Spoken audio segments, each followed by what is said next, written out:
Imagine a peninsula jutting into the Black Sea, a crossroads of empires, a duel long contested by Turks, Tatars and Slavs alike.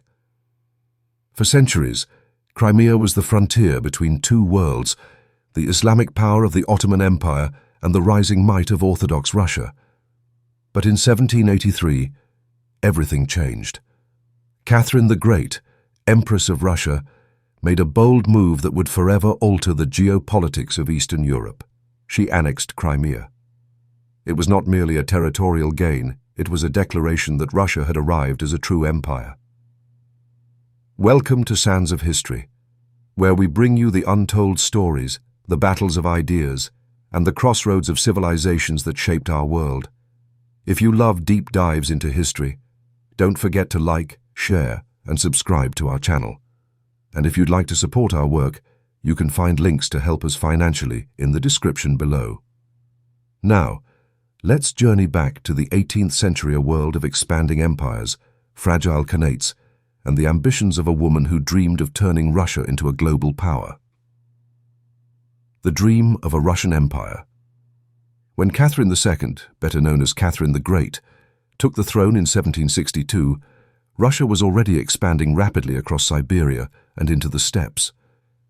But Catherine's vision went beyond land for settlement. She wanted Russia to be a European empire in every sense, culturally refined, militarily powerful, and geopolitically dominant. To achieve that, Catherine needed more than territory. She needed warm water ports.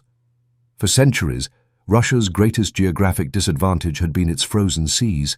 The Baltic, the Arctic, even the Pacifical, iced over in winter.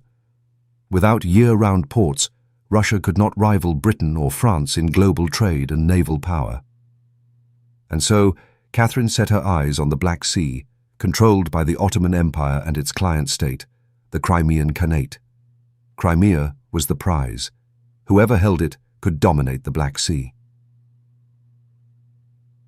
The Crimean Khanate, a declining power. For centuries, the Crimean Khanate had been a major power in its own right. Founded in the 15th century, it was a successor state of the Mongol Golden Horde and ruled over Tatars, Nogais, and other steppe peoples. From its capital at Bakhchisarai, the Khans raided deep into Russia and Poland, taking captives and asserting dominance. But by the 18th century, the Khanate's strength was waning. It was heavily dependent on the Ottoman Empire, its Muslim overlord. The Ottomans saw Crimea as both a strategic buffer and a source of manpower. Yet Ottoman power itself was weakening, especially in the face of modernizing European armies. For Catherine, this presented an opportunity. A weakened Khanate and overstretched Ottoman control created the perfect conditions for Russia to step in. The Russo-Turkish War, 1768 to 1774. The turning point came with the Russo-Turkish War of 1768–1774. What began as a local conflict escalated into a devastating war for the Ottomans.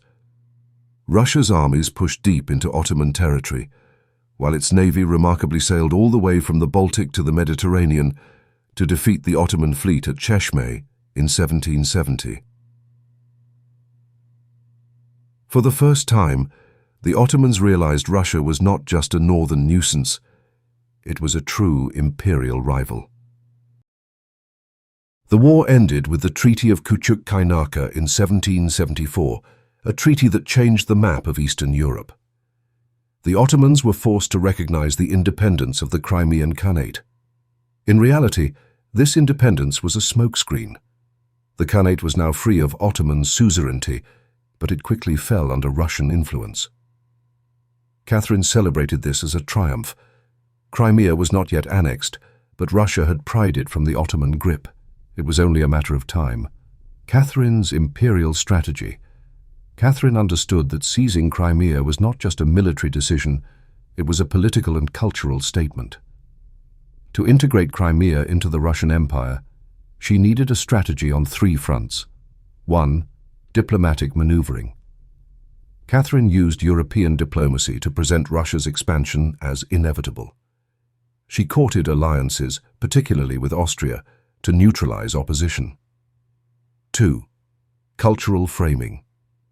Catherine promoted herself as the protector of Orthodox Christians under Muslim Ottoman rule. By framing Russian expansion as a liberation, she gave it ideological legitimacy. 3. Military pressure.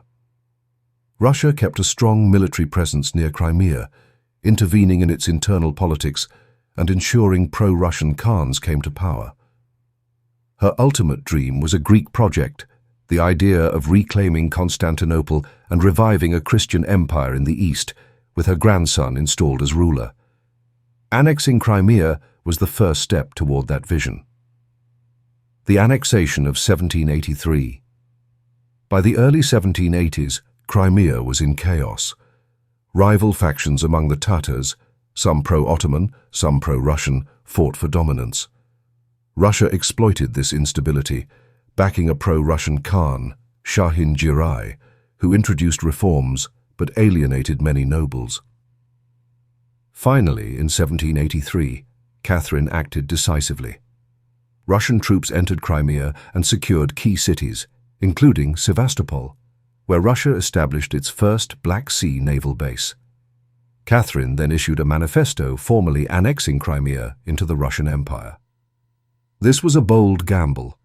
It openly defied the Ottoman Empire, which still claimed spiritual authority over the Tatars. But Catherine calculated that the Ottomans were too weak to respond immediately, and she was right.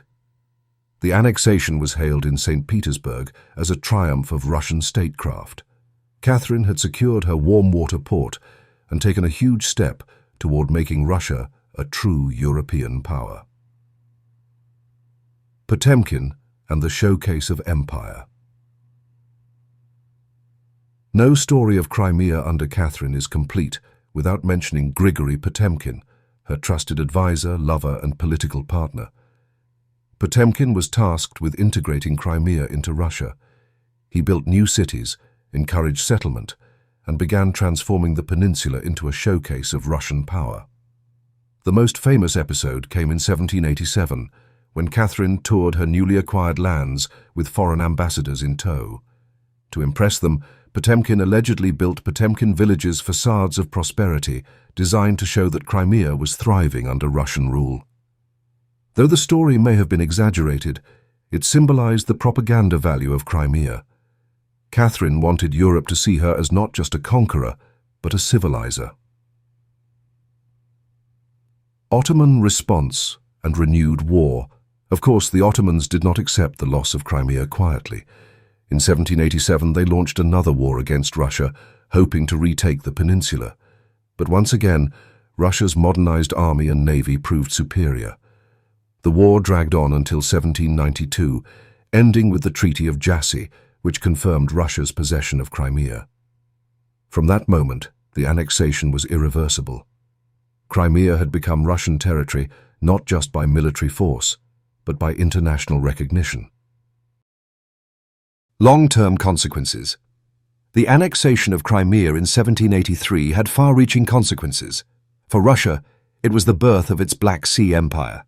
The naval base at Sevastopol became central to Russian power projection for centuries, even into the Soviet era. For the Ottomans, it was a devastating blow. Losing Crimea revealed the fragility of their empire and emboldened nationalist and separatist movements elsewhere. For Europe, it shifted the balance of power. Austria, Prussia, and Britain all took note of Russia's growing influence. For the Crimean Tatars, it marked the beginning of a tragic decline. Many emigrated to Ottoman lands, while those who remained faced Russification and loss of autonomy. Crimea would remain a contested land for centuries. Its annexation in 1783 was only the first chapter in a story that continues even today. Conclusion. Catherine the Great's annexation of Crimea was more than just a land grab. It was a statement. Russia would no longer be confined to the frozen north. It would be a European empire, with access to warm seas, a modern navy, and influence that reached far beyond its borders. From the steppe horsemen of the Crimean Khanate to the grand strategies of St. Petersburg, this episode reminds us how geography and ambition can reshape the destiny of nations. Thank you for watching Sands of History. If you enjoyed this deep dive into the annexation of Crimea, don't forget to like, share, and subscribe for more stories from the crossroads of civilizations. And if you'd like to help us continue bringing you high-quality historical content, please consider supporting us. Links are in the description below. Because history is not just about the past, it's about understanding the struggles, ambitions, and dreams that continue to shape our world today.